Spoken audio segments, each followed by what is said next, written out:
Let me take you deeper. We're not just living through a cultural crisis. We are living in the middle of a spiritual coup. What's happening to men today isn't random. It is intentional. The world is not neutral. Society is not drifting.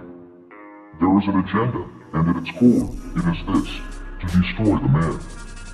Not just the physical man, but the masculine principle of divine order. You see, in God's design, the man is the covering, the gatekeeper, the prophet, priest, and protector of the home. He carries weight in the spirit, he sets tone, he establishes order. But what happens when you remove the covering? What happens when the priest becomes passive? When the warrior forgets how to war, you expose a generation to chaos. And that's what's happening right now. Masculinity is being feminized, not just softened, but redefined. Our boys are being raised to reject everything that once made a man. Strength is labeled toxic, leadership is called oppression, conviction is labeled bigotry. They are taught to feel, but not to fight, to submit, but never to stand. They're medicated in classrooms, feminized in homes, desensitized by porn, sedated by social media, and drowned in the language of emotionalism. Feminization at home. When the priest leaves the home, the altar becomes silent. Fatherlessness is one of the deepest roots of masculine collapse. In many households today, boys grow up without a strong male role model, no father to affirm, correct, or initiate them into manhood. When boys are raised primarily by mothers, grandmothers, or older sisters, their primary emotional and behavioral cues come from feminine energy, nurturing, emotional, protective, non-confrontational. This creates a one-sided formation, where boys are encouraged to be agreeable, emotionally expressive, and safety-seeking, but not taught discipline, delayed gratification, risk-taking, or resilience, traits forged in healthy masculinity.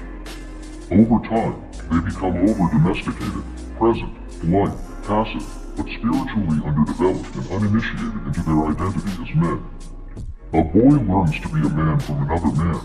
Without him, he imitates what surrounds him. Feminization at school. Institutional emotionalism. Education is no longer masculine formation, it is behavior control. The modern school system has been shaped heavily by feminine energy, not in gender alone, but in structure. Sit still, be quiet, express feelings, avoid confrontation, obey rules, conform to emotional norms. Boys are naturally active, risk-oriented, competitive, and direct, but instead of channeling those traits, schools often suppress them. A boy who is too energetic is labeled disruptive. A boy who challenges authority is called rebellious. A boy who lacks emotional language is considered underdeveloped.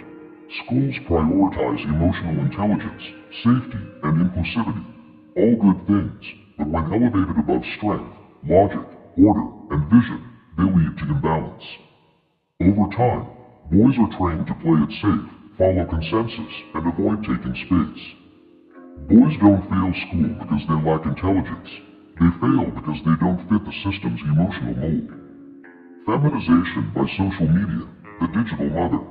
The scroll has become the new parent, and the feed has become the new mentor. Social media rewards aesthetic over substance, reaction over reason, emotion over action, feminine-coded expressions. Platforms like TikTok, Instagram, and YouTube normalize feminine behavior in men. Sassy dancing, exaggerated expressions, emotional confessions, vanity-driven trends. Boys who spend hours online begin to mirror what they see. The internet becomes their cultural mother. The algorithm punishes stoic strength and thoughtful masculinity because it doesn't entertain. It glorifies effeminacy, sexual confusion, and flamboyant performance. Meanwhile, masculine role models are either mocked, banned, or labeled as toxic. Over time, social media doesn't just feminize behavior, it feminizes identity. What they watch, they become. What they repeat, they internalize. Feminization in the parental system, mother-centric nurturing. We replaced the father's fire with the mother's comfort and called it progress.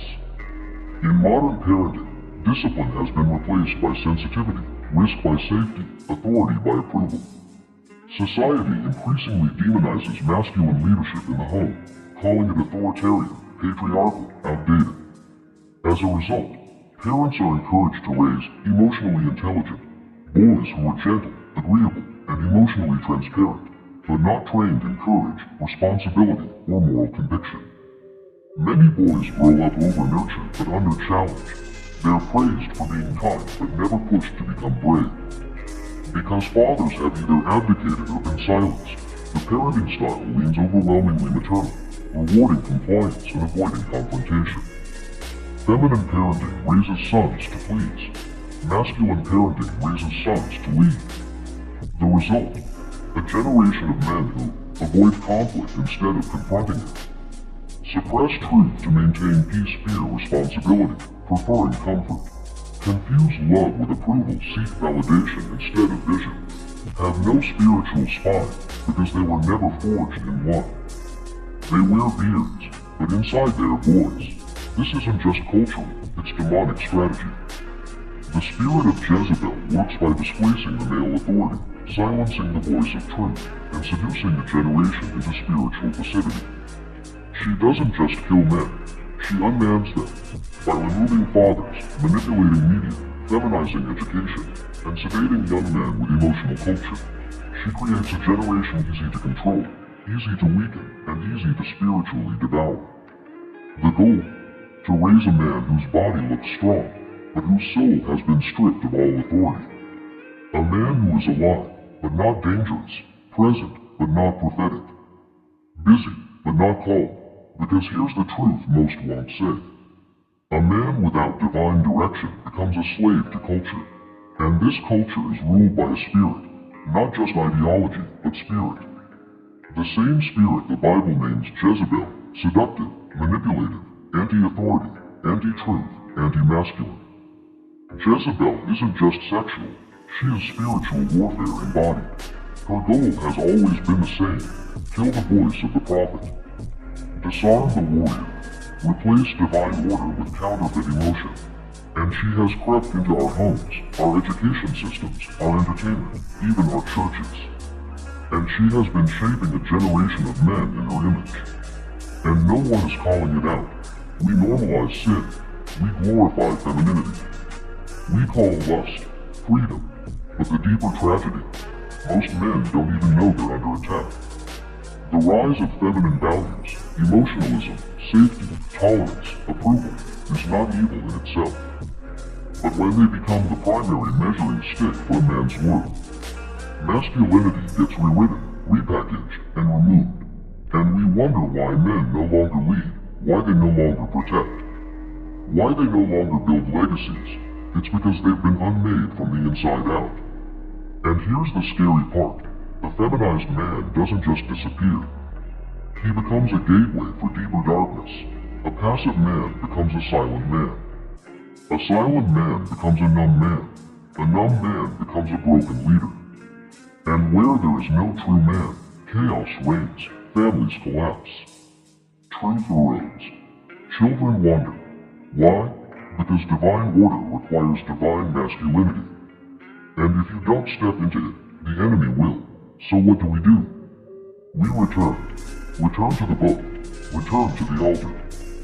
Return to biblical masculinity, not machismo, not domination, but the sacred, burden-bearing, truth-wielding, lion-hearted design of God. Real masculinity is not toxic. Weak men are. And right now, the world is overrun with men who look strong but are spiritually neutered. And it's time to break that curse. We need fathers again. We need truth tellers. We need protectors of the next generation. So rise. Don't just feel your way through life. Don't just comply. Confront. Confront the Jezebel in your bloodline. Confront the passivity in your soul. Confront the lies you were raised in. You were not born to be soft. You were born to guard the gates of your generation. You are the resistance. You are the remnant. And the time to rise is now. If you felt something stir in your spirit, it's because you were never meant to live sedated. You were born for war. You were born to lead. Not with ego, but with fire. Not with fear, but with conviction. This is your wake-up call. This is your turning point. Rise. Reclaim your masculinity. And stand, because generations are waiting for you to lead. If this message hit home, like, subscribe, and share it with another brother who needs to hear this. The silence ends here. Welcome to the resistance.